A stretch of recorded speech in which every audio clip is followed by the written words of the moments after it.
Hey there, tech enthusiasts. Welcome back to our channel, where we make complicated tech tasks super simple.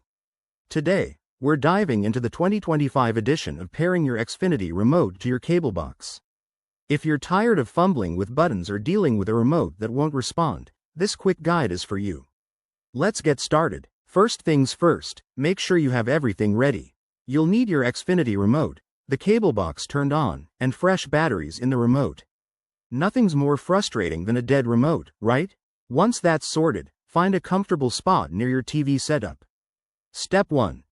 Press and hold the Setup button on your Xfinity remote until the light at the top turns green. This usually takes about 5 seconds.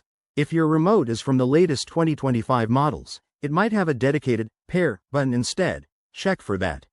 Next, on your cable box, navigate to the Settings menu.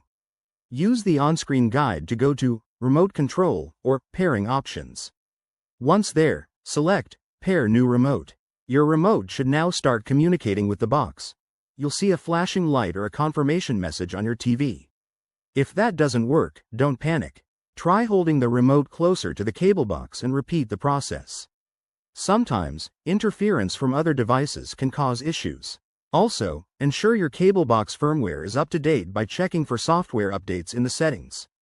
Once paired, test it out by changing channels or adjusting the volume.